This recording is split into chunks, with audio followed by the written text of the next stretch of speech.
Bienvenue sur notre chaîne Ilahi Pousla. Assalamu alaikum wa rahmatullahi wa barakatuhu. Que la paix, la miséricorde et les bénédictions d'Allah soient avec vous.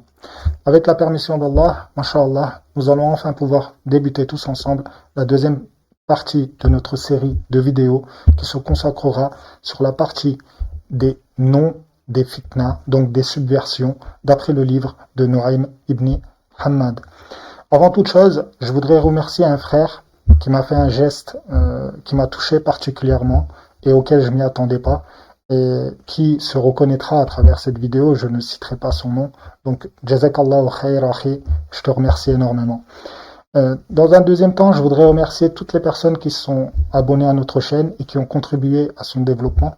Donc, je vous remercie énormément de soutenir mon travail et j'espère que les explications que j'essaierai de partager ici avec vous vous seront utiles. Dans un troisième temps, malheureusement, j'ai dû faire quelques petits changements dans la conception de ma chaîne à travers les commentaires. Tout simplement parce que le seul ennemi du musulman, c'est malheureusement le musulman en lui-même. J'ai eu des bons commentaires, mais j'en ai eu énormément qui étaient, comment dire, qui étaient en dehors du cercle de notre travail et que je n'ai pas vu utile en fait de partager avec vous sur la chaîne. Donc à partir de maintenant, ce que je ferai, c'est que je filtrerai les messages et ceux qui sont comment dire, en liaison avec le travail que j'essaye de fournir, je les partagerai en dessous de la chaîne. J'espère que vous comprendrez ma décision. Donc si vous voulez, sans plus attendre, ouvrons nos pages.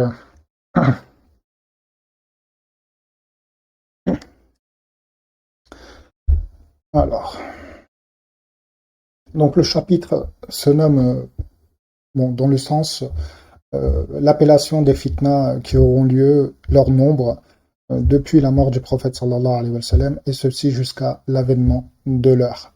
Alors, dans ce chapitre, on va étudier pas mal de hadiths, des hadiths qui sont, je ne vais pas dire longues, mais qui ont une longueur qui est assez moyenne. Ce que je vais essayer de faire, c'est en premier lieu, tout simplement de lire le hadith en entier en arabe, et puis après, je ferai la traduction, comment dire, au sens, pas du mot à mot, sauf pour les points vraiment importants du hadith, pour que l'on puisse essayer d'avancer un maximum de hadiths en une seule vidéo. Donc, a'udhu billahi minash shaitanir rajim. Bismillahir rahmanir rahim. Alhamdulillahi rabbil alamin wassalatu wassalamu ala sayyidina Muhammadin wa ala alihi wa sahbihi ajma'in. Rabbi shrah li sadri wa yassir li amri wahlul 'uqdatan min lisani yafqahu qawli. Rabbi zidni 'ilman wa fahman wa alhiqni bis salihin. Allahumma amin. Donc, notre premier hadith dans la série sera le hadith numéro 71. عن عوف بن مالك رضي الله عنه قال لي رسول الله صلى الله عليه وسلم اعدد عوف ستا بين يدي الساعة أولهن موته فاستبكيت حتى جعل رسول الله صلى الله عليه وسلم يسقطني ثم قال قل إحدى والثانية فتح بيت المقدس قل اثنتين والثالثة موتان يكون في أمتي كقعاص الغنم قل ثلاثا والرابعة فتنة تكون في أمتي قال وعظمها قل أربعا والخامسة يفيد المال فيكم حتى يعطى الرجل 100 دينار فيتسخطها قل خمسا والسادسة حدنة تكون بينكم وبين بني الأصفر ثم يسيرون إليكم فيقاتلونكم والمسلمون يومئذ في أرض يقال لها الغوطة في مدينة يقال لها دمشق. Hadith marfou' sahih. Donc, le hadith nous provient d'un compagnon qui s'appelle Auf ibn Malik. Donc, il dit que le prophète sallallahu alayhi wa sallam lui a dit compte, ya Auf, 6 événements, 6 avant l'avènement de l'heure. La première d'entre elles sera ma mort. Sur ceci, Auf ibn Malik s'est mis à pleurer. Et le prophète sallallahu alayhi wa sallam s'est mis à pleurer jusqu'à ce que le prophète sallallahu alayhi wa sallam le fasse terre, faut le prendre ici dans le sens le console. Et sur ceci, le prophète sallallahu alayhi wa sallam lui a dit dit que ceci est la première. Donc la mort du prophète sallallahu alayhi wa sallam est la première des événements qui auront lieu avant l'avènement de l'heure. Et la deuxième sera la conquête de Bayt al-Maqdis. Donc, Kul Itnatayni. Donc ceci sera le deuxième événement. Wathalisatu, la troisième sera deux morts qui auront lieu dans ma communauté et qui ressembleront à la maladie, aux épidémies, si vous voulez, qui ont lieu parmi les moutons ou parmi les brebis. Voilà. On dit que ceci est la troisième. La quatrième sera une fitna qui aura lieu dans ma communauté.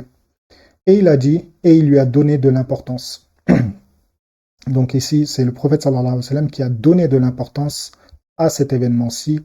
Cet événement n'a pas été plus décrit. Voilà.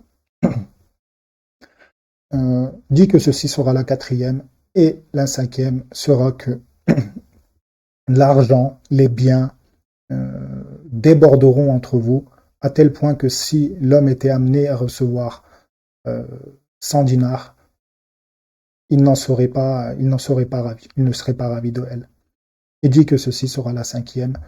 La sixième sera, comment dire, un acte de paix. C'est pas vraiment un acte de paix, Hudnatun, c'est plus une trêve qui aura lieu entre vous et les Banu Asfar. Banu Asfar, je ferai une vidéo particulière pour celle-ci, Inch'Allah.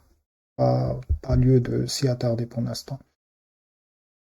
Qui sera suivi plus tard par le fait qu'ils marcheront sur vous et ils vous tueront, et les musulmans ce jour-ci se trouveront sur une terre que l'on nomme El-Ghouta, qui elle-même se trouve dans une ville qui est nommée Damas. Donc, on a ici dans le hadith, alors c'est une série qui va être assez comment dire, assez intéressante pour ceux qui sont friands de l'eschatologie islamique, parce que c'est une série dans laquelle on va étudier plus ou moins une chronologie bien spécifique qui nous donnerait des indices sur l'avènement du Mahdi alayhi salam et les événements qui tourneront autour du Mahdi alayhi salam pour pouvoir se situer dans un cadre périodique, si on veut. Alors, ici, le prophète sallallahu alayhi wa sallam, il commence par alors ici, c'est assez intéressant de comment dire, de s'y attarder. Pourquoi? Pour plusieurs raisons. Parce que si l'on part dans une compréhension chronologique, ou plutôt dans une analyse chronologique, on serait amené à dire que la conquête de Bayt al-Maqdis a déjà eu lieu en prenant en compte la conquête de la terre de Palestine et de toute la Syrie, plus ou moins, ou d'une partie, Allahu a'lam, par comment dire, par le calife Omar, donc Omar ibn al-Khattab. Pardonnez-moi, astaghfirullah, bismillahirrahmanirrahim. Ceci serait pas comment dire, une compréhension erronée. Elle a eu lieu dans l'histoire. On serait peut-être amené à dire que ceci correspond à cette conquête-ci. La deuxième, comment dire, compréhension qu'il y a dans l'eschatologie islamique plutôt, c'est que non, il ne s'agit pas de la conquête des premiers temps de l'islam, mais qu'il s'agit d'une conquête qui aura lieu par les bannières noires du Khurasan, qui surgiront du Khurasan et qui se dirigeront vers la terre de Jérusalem, et qu'ils ne seront empêchés, qu'ils ne pourront être empêchés par personne jusqu'à établir leur étendard sur cette terre-ci. Et il y a aussi cette vision de la chronologie, si vous voulez. Par contre, moi, ce que je voudrais mettre en avant, donc c'est comment dire, c'est que dans le hadith, il est question d'une conquête. Alors, il n'est pas précisé la conquête. Est-ce que c'est une conquête qui sera faite par les musulmans ou qui sera faite par autre chose, par un autre groupe? Et il n'est pas précisé. Alors, Effectivement, euh, en comparaison avec d'autres hadiths que l'on sera amené à étudier, on pourrait penser, comme je viens de le dire précédemment, que cette conquête serait la conquête comment dire, serait, serait faite par les armées qui surgiront du Khorasan. Et Allahu Alam, il se peut, ça se peut. Allahu Alam.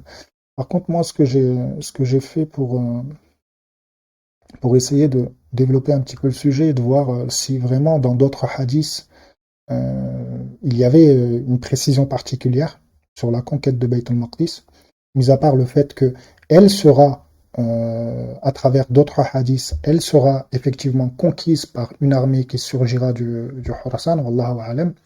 Effectivement, on a des hadiths qui vont dans ce sens-là, mais est-ce que dans ce hadith précis, est-ce qu'il s'agit de ça? Parce qu'il s'agit d'une chronologie qui va suivre avec d'autres événements, bien sûr.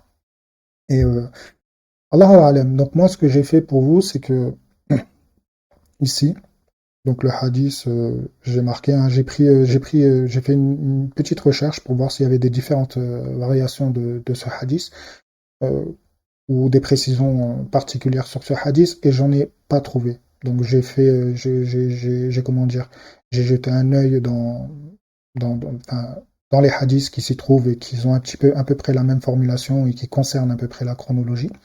Dans le Hakim al-Mustadrak, ala Sahihain par exemple, ici j'ai marqué le numéro du hadith. Euh, le hadith en question, il est sahih, dans les conditions de l'imam Bukhari et de Muslim, mais par contre, il n'y a pas d'autre précision, c'est-à-dire que le terme, c'est toujours pareil, c'est une conquête de Bayt al-Maqdis, pas plus de précision. Aussi, dans le Sahih al-Jami' de l'imam Albani, par exemple, avec un hadith qui a été décrit en tant que sahih, toujours pareil, pas plus de précision, c'est une conquête, on ne sait pas, Allahu A'lam. Dans aussi, comment dire, dans Ibn Mulqan, si je ne me trompe pas, qui a fait le sharh du Sahih al-Bukhari, avec une transmission qui a une faiblesse dans la chaîne de transmission, avec Hudhayfa ibn Yaman qui se trouve à l'intérieur. Toujours pareil, la formulation est toujours pareille, il n'y a pas de précision particulière sur la conquête. Après, vous avez aussi le tahrij du Musnad comment dire, les Shu'aib, par exemple, avec le numéro de hadith, je vous ai tous mis ici, avec aussi le Musnad de l'imam Ahmed, le recueil de Al-Barzari et Tabarani aussi, avec tous, je vous ai tous mis les numéros ici, et il n'y a pas plus de précision, c'est-à-dire que le hadith, il est comme on vient de le voir, à savoir que ce qui nous est décrit, c'est une conquête. Est-ce qu'elle sera faite par les musulmans? Est-ce que c'est la conquête des musulmans qui feront la conquête de Bayt al-Maqdis? Allahu A'lam. Je ne pourrais pas vous dire, je ne voudrais pas m'avancer dessus. J'ai une petite thèse que je vais pas partager dans cette vidéo. Peut-être que je ferai une vidéo particulière pour elle. Allahu A'lam. Mais voilà, la deuxième des chronologies serait que Bayt al-Maqdis, elle soit conquise. Le troisième événement qui est décrit dans la chronologie ici serait qu'il y ait 2 morts qui auraient lieu dans dans ma communauté, et que cette mort, elle ressemblerait aux morts ou aux épidémies, aux maladies qui a lieu entre les moutons, hein, entre les Kekoras et le Ghanam. Ghanam ici, ça veut dire mouton, ou brebis si vous voulez. Je voulais l'interpréter comme ça, il n'y a pas de mal. Mais donc ici, par contre, je vais quand même revenir ici. J'aurais dû ouvrir la page, mais bon, c'est pas grave. On avait étudié dans les vidéos précédentes, dans le hadith numéro 40, qui faisait référence justement à 2 morts qui allaient qui allaient avoir lieu, et qui étaient, comment dire, généralement traduits par massacre. J'avais donné mon avis en disant, enfin j'avais pris le risque plutôt de donner mon avis, j'aime pas trop faire ça, mais bon, toujours en disant Allahu A'lam, bien sûr, en disant que non, il ne s'agissait pas de massacre, mais qu'il s'agissait de mort. Et ce hadith-là, que l'on vient de voir, donc le 71, nous précise que ce sera dû à une maladie, ce qui est assez intéressant. Donc, donc voilà pour comment dire, pour les précisions. Alors moi ici, ce que je voudrais rajouter, ce qui est, bismillah, Ce qui est assez frappant, Wallahu a'lam, on s'en remet à Allah, il n'y a que Allah qui connaît vraiment le fond des choses. C'est qu'ici, la maladie, elle est décrite comme Keku'as el-Ghanam, c'est-à-dire une maladie qui a lieu parmi les moutons, ou une maladie qui touche les moutons, en fait, voilà. Si on veut l'interpréter comme ça. Alors, moi, ce que j'ai fait, c'est que j'ai cherché le mot Ko'as. Ko'as, ça a deux particularités, en fait, qui sont assez frappantes. Pourquoi? Parce que, comme vous le savez, on a été amené, il y a quelques années de ça, à subir le coronavirus. Et je me suis dit, est-ce qu'il y aurait des ressemblances? Est-ce que le coronavirus pourrait être l'une de ces deux maladies qui est décrite dans le hadith? Est-ce que ça pourrait être ça? Donc, je m'avance sur rien, Allahu a'lam. Et je me suis dit, allons-y, approfondissons un petit peu. Donc, Qur'an, ce que ça définit, Da'un fil sadri, c'est-à-dire une maladie dans la poitrine. Alors, ou sinon, si vous voulez dire, une maladie qui touche la poitrine, donc la cage thoracique. Ce qui est intéressant avec le coronavirus, c'est que c'était, comment dire, une maladie qui touchait particulièrement les voies respiratoires, qui affaiblissait les poumons. Qui dit poumon dit cage thoracique, et ce premier point commun était assez intéressant. Dans une deuxième partie, Koras, ça décrit aussi, comment dire, une maladie qui amène à une mort assez rapide, donc qatlun muhajjalun, c'est-à-dire une mort qui a lieu dans une période qui est assez courte. Alors, effectivement, il y avait des exceptions, il y avait des gens qui restaient en réanimation pendant des périodes assez longues, mais dans une généralité absolue du coronavirus, on avait des gens qui comment dire, étaient amenés à mourir dans des périodes qui étaient très courts. Donc, deuxième point commun qui est assez intéressant de mettre en avant.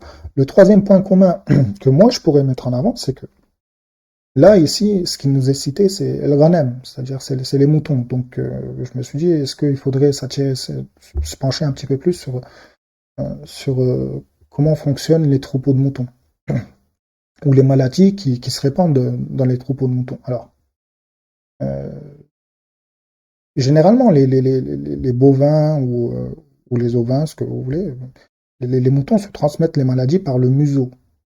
Donc, qui dit museau dit contact. Dit contact. Donc, ce qui est intéressant aussi dans un troisième point commun, c'est que le coronavirus, effectivement, se transmettait par le contact, soit d'être humain à être humain, soit d'une matière qui a été touchée par l'être humain, qui serait, elle, amenée à être touchée par un autre être humain. Donc, un contact, ce qui est assez intéressant. Et le quatrième point commun, c'est que, et ça, comment dire, seuls ceux qui ont eu la chance dans leur vie de jouer le rôle du berger à travers les animaux pourront le savoir, c'est que généralement, la nuit, les moutons, que ce soit les autres bêtes, sont amenés à être regroupés dans un même endroit pour les protéger. Donc ça, vous le faites soit dans votre auberge, je ne sais pas si on peut dire ça comme ça, soit vous le faites dans un champ, certes, c'est vrai. Mais généralement, dans les conditions actuelles, du monde, généralement, c'est fait dans les auberges, donc dans des endroits fermés. Et qui dit endroit fermé, dit que les bêtes respirent le même air. Donc, encore une fois, un point commun, parce que le coronavirus se transmettait aussi par les voies respiratoires, par l'air, ce qui est assez intéressant. Alors, est-ce que c'était le coronavirus? Allahu a'lam. Je pourrais pas dire, mais les points de chute et les points communs sont quand même assez frappants, et je pense qu'ils méritent d'être mis en avant. Alors, ceux qui sont arabophones et qui ont le hadith devant eux pourraient avoir ce doute en se basant sur cette particule-là, qui est, alors je vais prendre une autre couleur pour vous le mettre en avant, qui est une petite précision dans le hadith. que bien sûr je ne mets pas à l'écart, hein, parce que j'essaye de faire au maximum de mon mieux pour que vous ayez toutes les informations, c'est que il est précisé ici fi ummati. C'est-à-dire que le prophète sallallahu alayhi wa sallam, il précise que ces deux maladies-là, ils auront lieu dans ma communauté. Alors, fi ummati, il y a deux façons de le comprendre. Alors, soit fi ummati, donc la maladie en question, il faut qu'on prenne la maladie en référence parce que le sujet c'est la maladie. Alors, soit la maladie qui est mise en avant dans le hadith ne touchera que la communauté de Mohammed sallallahu alayhi wa sallam, et dans ces cas-là, on a une différenciation confessionnelle entre le reste de la terre et la communauté de Mohammed sallallahu alayhi wa sallam, ce qui nous amènerait à dire que ces deux maladies-là auront par caractéristique le fait d'être géographique. Voilà. Ceci devrait toucher une partie de la terre géographiquement dans laquelle la communauté de Mohammed sallallahu alayhi wa sallam est en majorité. Donc on pourrait se dire le Moyen-Orient, Wallahu ta'ala alam. La deuxième façon de comprendre fi ummati, ça serait que la maladie en elle-même, elle touchera toute la terre. Enfin, les maladies, excusez-moi, vu qu'ils sont deux. Les maladies en elles-mêmes toucheront toute la terre, et que dans cette terre-là, fi ummati, la communauté de Mohammed sallallahu alayhi wa sallam, y réside aussi. Donc c'est aussi une façon de comprendre. Après, l'exactitude, ce que désigne le hadith dans son exactitude absolue, on va dire, Allahu ta'ala alam. Il n'y a que Allah subhanahu wa ta'ala qui peut le savoir. Donc c'est juste ces deux petites précisions pour que ceci puisse vous donner, je ne veux pas dire des indices, mais que vous ayez quand même une vision qui soit assez large du sujet. Et la quatrième, qui est décrite ici, encore une fois, hein, on a fi ummati. Alors il se peut très très bien que ici, fi ummati désigne un événement particulier avec une conception particulière et que ici elle désigne une conception totalement autre. Ça se peut très très bien. Allahu a'lam. Donc le quatrième événement chronologique serait que ce serait une fitna, donc particulière, hein, il est au mufrad, qui aura lieu dans la communauté, et le prophète sallallahu alayhi wa sallam, donc il lui a donné de l'importance, il a attiré l'attention dessus. Puis après, il n'y a pas plus de précision, c'est-à-dire qu'on ne sait pas. Alors, on avait vu dans nos vidéos précédentes qu'il y avait des hadiths qui parlaient d'événements assez particulières qui auront simplement lieu dans la communauté. Alors, est-ce que c'est ça qui est mis en avant dans ce hadith-là? Allahu ta'ala alam. Le cinquième événement est le fait du débordement des biens, de l'argent, fikum, donc dans vous, dans le sens entre vous, à tel point que si l'homme était amené à recevoir 100 dinars, il n'en serait pas ravi. Donc sakhata, ça veut dire comment dire, ça veut dire se mettre en colère, ça veut dire ça a aussi le sens d'en être offensé. Vous pouvez comment dire le prendre dans le sens qui n'en sera pas ravi, tout simplement. Et ça, dans l'eschatologie islamique, on a généralement tendance à comment dire à se référer au fait que le Mahdi alayhi salam, quand il fera son apparition, distribuera le bien équitablement et que à travers ce partage-là, la communauté sera amenée à être on va dire enrichi. Wallahu a'lam, est-ce que cela fait référence à ça? Allahu ta'ala a'lam. Et la sixième serait que hudnatun takunu baynakum wa bayna bani al-asfar. Donc pacte de paix, hudna dans son sens absolu, ce n'est pas un pacte de paix, c'est une trêve. Et une trêve et un pacte de paix, il y a une différence qui est est comment dire, bon, qui n'est pas très très grande dans le sens même, mais dans un sens militaire, ça a une différence. Un pacte de paix, vous avez des engagements à respecter. Dans une trêve, ce n'est pas comme ça. Une trêve, c'est comme un cessez-le-feu. À tout moment, il peut être amené à comment dire, à être rompu. Euh, donc, il y a ces différences-là. Qui aura lieu entre qui? Donc, donc entre vous et les Banu Asfar. Donc ici, cette particule, summa, qui est très importante, vous savez que j'aime cette particule-là, parce que elle n'est pas temporaire, c'est-à-dire que c'est pas un laps de temps bien précis. Comment dire, cette trêve peut être amené à être rompu sans plus de précision. On aura des hadiths qui vont préciser, qui vont aller dans le sens de la précision, mais dans ce hadith-là, on n'a pas de précision. Donc il dit quoi? Plus tard, c'est-à-dire ils marcheront sur vous. Donc dans un sens, ils vous attaqueront. Pardon, excusez-moi. Ils vous attaqueront. Et ils vous tueront. Et les musulmans, en ce jour-ci, quand cet événement se produira, seront sur une terre, donc seront sur une terre qui est nommée Al-Ghouta, qui elle se trouve dans les régions aux alentours de Damas. Donc, fi madinatin yuqalu laha Damas. Donc, on a une chronologie ici qui est décrite.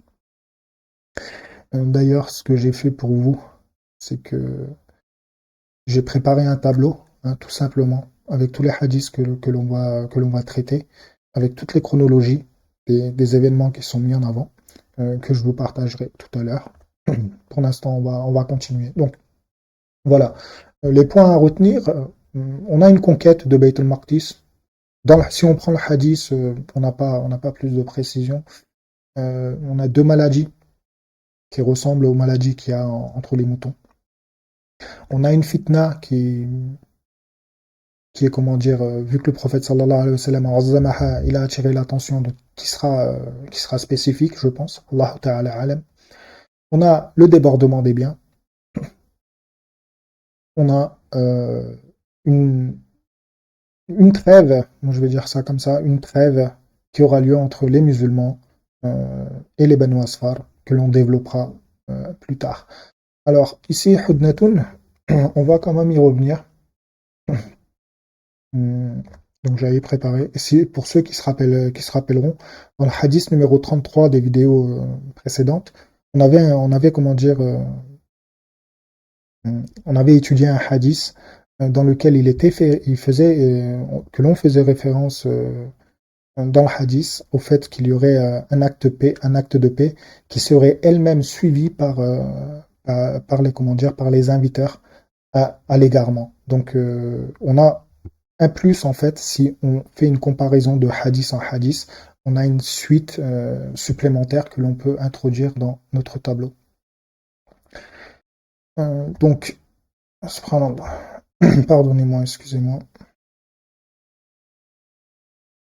Donc, hadith numéro 72. Toujours d'après le même compagnon, Rafi ibn Malik, radiallahu anhu, قال لي رسول الله صلى الله عليه وسلم ست بين يدي الساعة أولهن موت نبيكم قل إحدى والثانية فتح بيت المقدس والثالثة موت يقع فيكم كقعاص الغنم والرابعة فتنة بينكم ولا يبقى بيت من العرب إلا دخلته والخامسة حدنة بينكم وبين بني الأصفر فيجتمعون لكم عدد حمل المرأة 9 أشهر. Hadith marfou' munqati' al-isnad bayna makhul. Donc on a le hadith qui est comment dire, qui est marfou', hein, qui remonte au prophète sallallahu alayhi wa sallam, toujours transmis d'après le même compagnon. Ça c'est important. Mais le hadith il a une coupure. Il a une coupure ici entre deux transmetteurs. Donc faut faire attention quand même. Donc hadith qui se rejoint, hein. Donc compte 6 avant l'avènement de l'heure. La première d'entre elles sera la mort de votre prophète. La deuxième sera la conquête de Bayt al-Maqdis. La troisième sera comment dire, le fait qu'il y ait entre vous une mort. Par contre, ici, ça désigne une seule mort. Kekora, c'est le ghanem, donc qui ressemble aux maladies qu'il y a entre les moutons. Voilà. La quatrième, fitnatun baynakum wa la yabqa baytun min al-arabi illa dakhalathu. Donc là, il dit dans la quatrième qu'il y aura une fitna bien particulière qui aura lieu entre vous, qui ne laissera pas une seule maison parmi les Arabes sans y pénétrer. Donc, alors ici, dans le hadith précédent, vous avez vu, on avait précisé une fitna dans la quatrième. Dans le quatrième événement, on avait une fitna qui doit avoir lieu, enfin, Allahu a'lam, qui doit avoir lieu dans la communauté de Mohammed sallallahu alayhi wa sallam, auquel le prophète sallallahu alayhi wa sallam y a donné de l'importance. Donc, il a attiré l'importance, mais on n'a pas plus de précision. Alors, est-ce que ici, la quatrième, justement, est-ce que cette fitna serait celle qui doit pénétrer toutes les maisons arabes sans y en délaisser une seule? Allahu a'lam. Allahu a'lam. On a cette petite, je veux pas dire, oui, on peut dire cette petite subtilité dans le hadith, que si on fait des comparaisons de hadith, Allahu a'lam, ça se pourrait bien. Et la cinquième, une trêve qu'il y aurait entre vous et les Banu Asfar. Donc,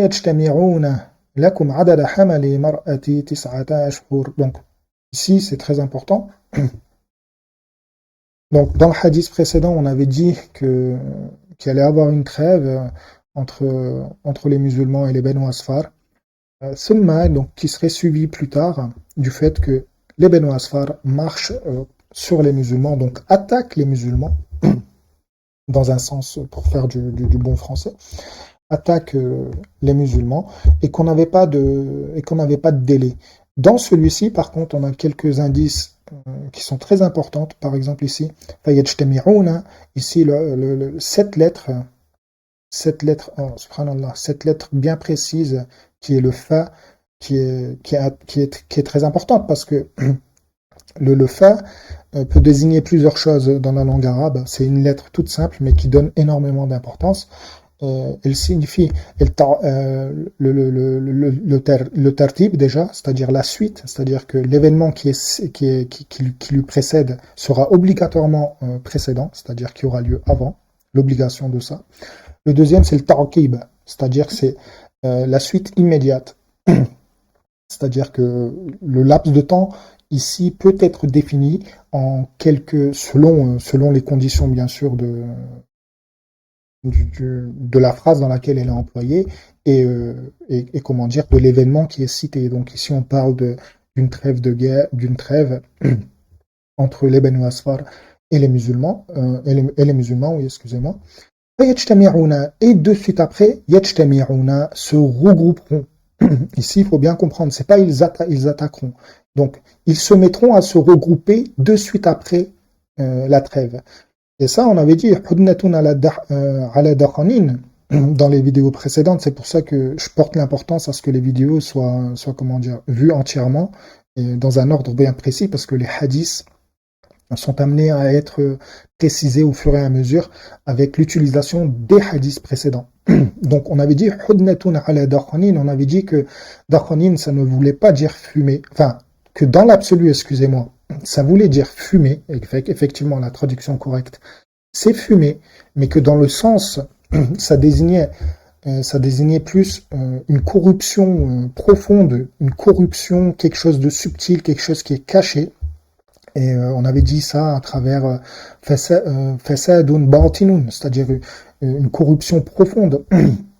Et là, ici, ce hadith va dans ce sens-là, c'est-à-dire que fayajtami'una, de suite après cette trêve, ça peut être quelques jours après, ça peut être selon les conditions, hein, donc ça peut être quelques jours après, ça peut même être pendant la trêve avec une idée derrière en se disant que voilà, on va faire une trêve, mais le but final n'est pas de faire une trêve, c'est de récupérer des forces, c'est de se rassembler, c'est de gagner en nombre militaire pour pouvoir attaquer plus tard. Donc ici, cette lettre, elle a son importance et c'est ce qu'elle, c'est comment dire, c'est ce qu'elle nous donne comme compréhension. Donc ils vont se rassembler de suite après, lakum pour vous, adada hamale mar'ati tis'ata. Donc c'est-à-dire pendant une durée, d'accord, ils vont se mettre à se rassembler, à s'organiser de suite après la trêve, mais ce rassemblement va durer pendant 9 mois. La période d'une grossesse, c'est ce qui est défini ici. Donc ça c'est important, c'est aussi important, c'est-à-dire qu'ils vont se mettre à se rassembler, mais ils vont pas pouvoir se rassembler du jour au lendemain, que ceci va prendre une durée. Mais le commencement du rassemblement commencera de suite après, et que ce rassemblement continuera, aura une durée ininterrompue pendant 9 mois, d'après ce hadith bien sûr. Wallahu ta'ala alam. Donc, on avait dit hadith qui est marfour, qui remonte au prophète sallallahu alayhi wa sallam, qui présente en elle-même une faiblesse due à, comment dire, à ce que la chaîne de transmission soit coupée. Hadith numéro 73, toujours le même, comment dire, le même transmetteur, le même compagnon. عن عوف بن مالك رضي الله عنه قال قال رسول الله صلى الله عليه وسلم 6 قبل الساعة أولهن وفاة نبيكم وفتح البيت المقدس وموت كقعاص الغنم وحدنة تكون بينكم وبين بني الأصفر وافتتاح مدينة الكفر ورد الرجل 100 دينار سخطة مرفوع ضعيف الإسناد صحيح المعنى. Donc on a toujours le même transmetteur, on a toujours le même compagnon qui nous transmet ce hadith, et ça, pour ceux qui, comment dire, étudient la science des hadiths, sauront que le fait qu'un hadith, même si elle présente quelques différences, je ne vais pas dire grammaticales, mais quelques différences, si elle est souvent réémise par le même compagnon, ça porte son importance. Donc, ici, par contre, on a une faiblesse dans la chaîne de transmission. Cette personne-là a été considérée faible. Et le hadith en elle-même n'a pas vraiment de différence avec les hadiths précédents, ayant comprendre que, voilà, il y aura 6 événements avant l'avènement de l'heure. La première d'entre elles sera la mort du prophète sallallahu alayhi wa sallam, qui sera suivie de la conquête de Bayt al-Maqdis, qui elle sera suivie d'une mort. Par contre ici il n'est pas au duel, c'est-à-dire qu'il s'agit d'une mort. Kekora c'est le ghanam, donc on l'a dit dans les minutes précédentes. Donc une trêve qui aura lieu entre vous et les Banu Asfar, qui sera elle suivie de l'ouverture de la ville de la mécréance. Ici, il y a plusieurs avis différentes. Il y en a qui nomment le fait que ce soit Istanbul, anciennement appelé Constantinople. Il y en a d'autres qui nomment le fait que ce soit Bagdad. Allahu a'lam, lequel des deux, ou voire même encore d'autres villes, hein, Allahu a'lam, serait désigné dans ce hadith précis. Très difficile de donner un avis sur ce hadith-là. Allahu a'lam, on verra bien. وَرَدُّ الرَّجُلُ 100 دينار سَخْطَةً, donc le fait que l'homme refuse 100 dinars par mécontentement, en étant mécontent, en étant en colère, en étant offensé. Donc, on n'a pas vraiment de différence avec les hadiths précédents, si ce n'est le fait que ici on a la mort du prophète, là, comment dire, la trêve qui devrait avoir entre les musulmans et les Banu Asfar, qui serait suivie, elle, par la conquête de la ville de la mécréance. Allahu a'lam. Voilà. Il y a cette différence-là. Hadith numéro 74. عن عوف بن مالك رضي الله عنه قال لي رسول الله صلى الله عليه وسلم 6 بين يدي الساعة ولهن وفاتي ثم فتح بيت المقدس ثم منزل تنزيل أمتي من الشام ثم فتنة تقع فيكم لا يبقى بيت عربي إلا دخلته ثم تصالحكم الروم. Hadith marfou', hadith sahih. La chaîne de transmission pas de faiblesse particulière. Le hadith en lui-même, 6 événements qui auront lieu avant l'avènement de l'heure. La première d'entre elles sera ma mort, donc c'est le prophète sallallahu alayhi wa sallam qui le dit. Summa, donc on a ce petit particule que j'aime énormément. Summa fathu bayt al-Maqdis. Allahu a'lam. Qu'est-ce qui est désigné exactement? Allahu a'lam. Est-ce que c'est la conquête que Omar ibn al-Khattab a fait à travers les forces musulmanes? Allahu a'lam. ثم منزل تنزله أمتي من الشام. Donc cet événement-ci sera suivi par le fait que comment dire, تنزله أمتي, que ma communauté sera amenée à descendre sur les terres de Shem, donc de Syrie, donc d'occuper une partie de la Syrie, de s'y résider quelque part. Voilà. Ici aussi, ça peut être aussi compris par le fait que les armées musulmanes descendent en terre de Syrie. Ça peut être aussi compris comme ça, d'après d'autres hadiths que je ne vais pas citer ici.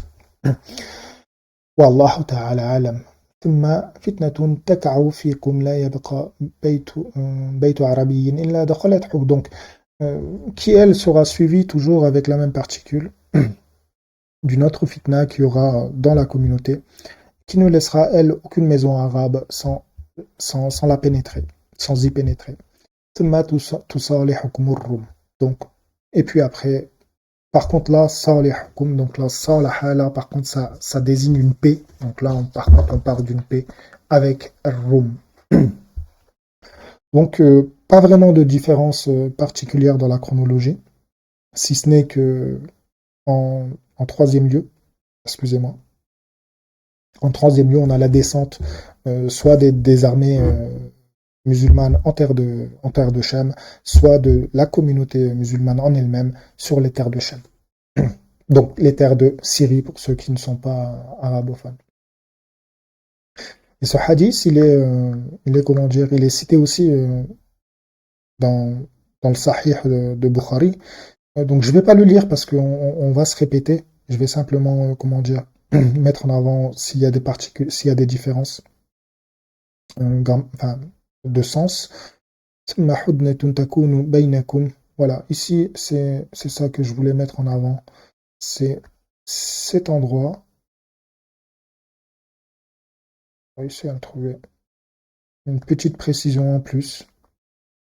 Donc c'est un hadith qui est cité dans le Sahih al-Bukhari qui vient dans le même sens, c'est-à-dire que le premier des événements sera la mort du prophète sallallahu alayhi wa sallam, suivi de la conquête de Bayt al-Maqdis, et enfin, quand elle arrive à l'acte de paix, à la trêve entre les musulmans et les Banu Asfar, nous précise le fait que les Banu Asfar se réuniront sous 80 étendards, et sous chaque étendard, il y aurait 12 000 hommes.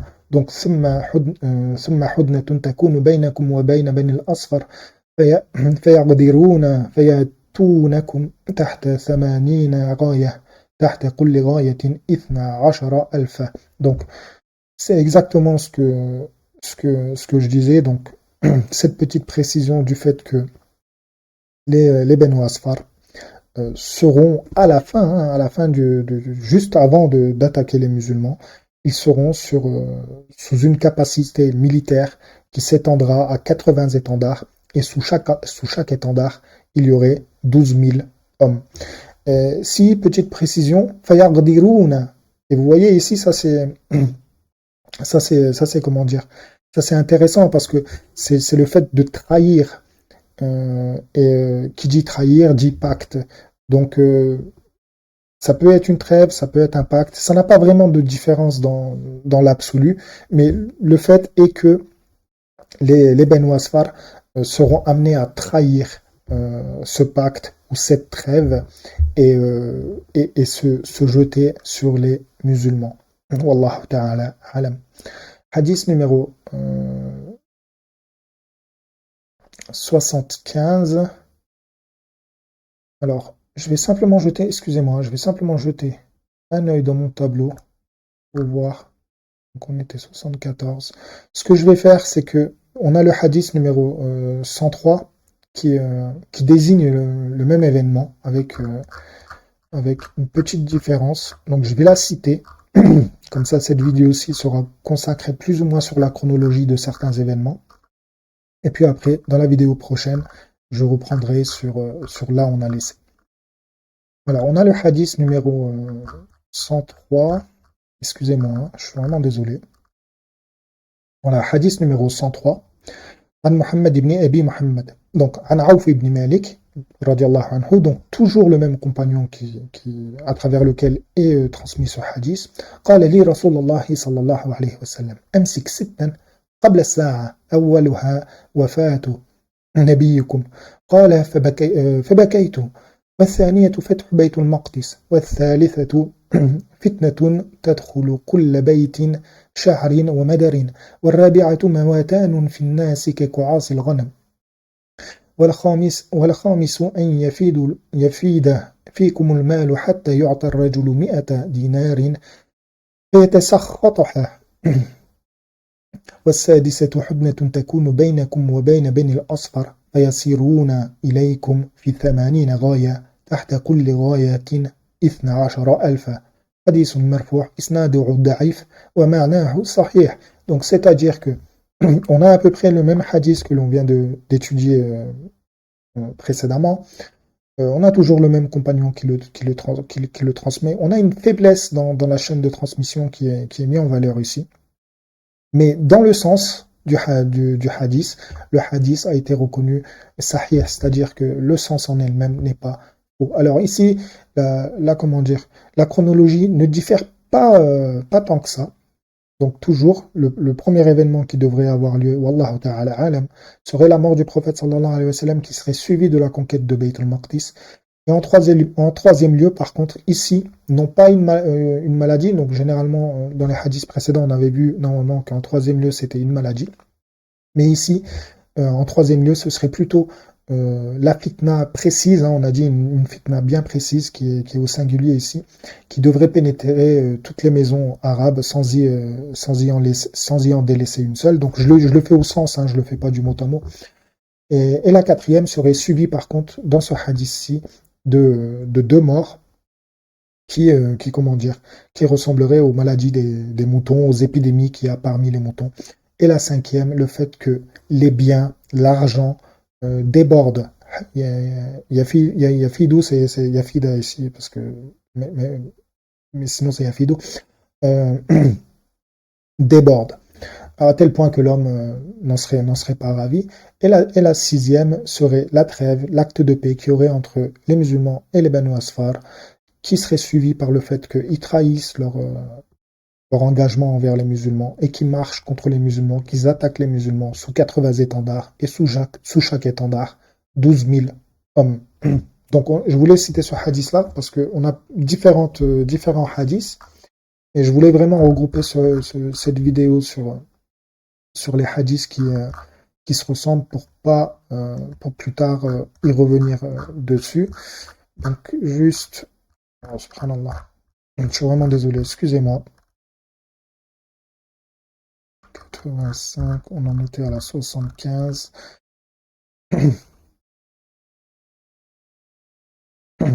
Donc voilà, on en était à la 75. Alors ici, dans ce hadith-là, c'est plus des appellations, hein, c'est plus les noms des fitnas qui est mis en valeur. Donc je vais la laisser pour la vidéo prochaine. La vidéo prochaine, on commencera à la 75 et on regroupera la vidéo prochaine sur vraiment les noms que les fitnas portent. Et que cette vidéo-là rassemblera plus la chronologie en elle-même. Donc, hadith numéro 76, عن علي بن أبي طالب, donc رضي الله عنه, قال جعل الله في هذه الأمة 5 فتن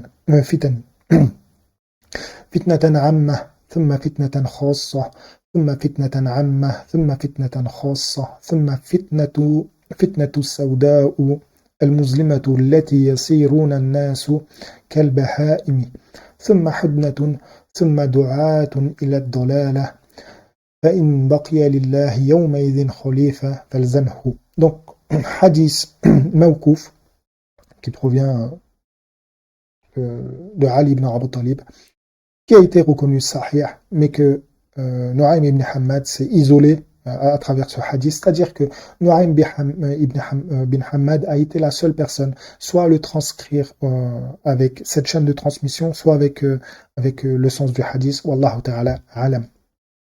Donc ici, que nous dit le hadith? Ali ibn Abi Talib, radiallahu anhu, wa alayhi salam, il dit que le prophète, que Allah subhanahu wa ta'ala a décrit pour cette communauté 5 fitna, 5 fitna, voilà. Une fitna qui sera fitnatan amma, donc une fitna qui serait, comment dire, publique, générale, on peut le prendre dans le sens qui touchera la communauté dans son entièreté, on peut le comprendre comme ça. Une fitnatan khassa, donc qui elle serait suivie par une fitna qui serait particulière, donc dans le sens soit la fitna en elle-même porte une particularité, soit que la fitna touchera un nombre bien précis ou une partie bien précise plutôt de la communauté. Fitnatan amma, donc elle qui serait suivie, donc comme dit précédemment, d'une fitna qui serait générale, qui elle serait suivie d'une fitna qui serait particulière, précise, ou qui toucherait une partie de la communauté, wallahu a'lam. Et puis celle-ci, thumma fitnatu sawda ou al-muslimatu, qui serait suivie de la fitna noire, sombre, comment dire, voilà, noire, sombre, qui elle, yasiru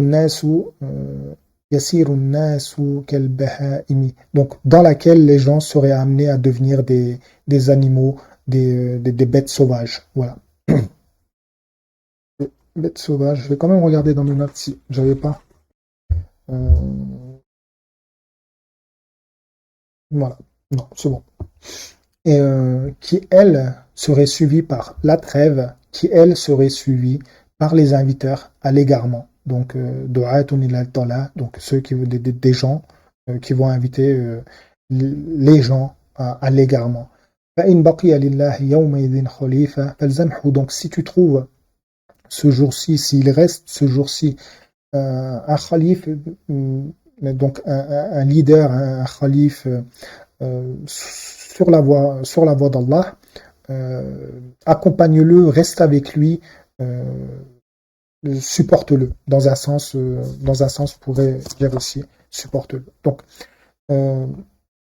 c'était le hadith numéro 76, hein, voilà, 76 dans ma fiche. Est-ce que la 77 faisait référence à peu près à une ordre chronologique? Non. Donc la 60, non. 77. Donc on va faire la 77 aussi. An Ashari Libani Absin. An Huzaifa ibn al-Yaman radiyallahu anhu قال تكون فتنة ثم تكون جماعة ثم فتنة وتوبة ثم جماعة وتوبة حتى ذكر الرابعة ثم لا تكون توبة ولا جماعة. Donc, hadith mawkouf, da'if. On a cette petite faiblesse ici, dans la chaîne de transmission, qui est transmise par Huzaifa ibn al-Yaman, radiallahu anhu, qui nous dit il y aura une fitna qui sera suivie d'une jama'atun, d'un regroupement, d'une communauté, par le fait de se regrouper, en fait. Voilà. Fitnatun, qui elle sera suivie par une fitna, wa tawbatun, donc une fitna, une subversion et une repentance par le fait de se repentir. Qui elle, alors ici, faire attention à thumma fitnatun wa tawbatun, c'est-à-dire qu'il y aura la subversion et comment dire, et la tawba, c'est-à-dire que c'est dans la même fitna, c'est dans les mêmes événements, en fait. qui sera, elle, suivie du fait d'avoir une communauté, d'un regroupement dans laquelle il y aurait une repentance, le fait de se repentir. حتى ذكر الرابعة, donc Huzaifa ibn al-Yaman, il dit que ceci a continué, donc cet enchaînement de paroles, donc jama'atun, fitnatun, taubatun, donc ceci a continué jusqu'à ce qu'il cite la quatrième en disant ثم لا تكون توبة ولا جماعة, puis il n'y aura ni de repentance, ni le fait de se repentir, et ni une communauté, ni un regroupement.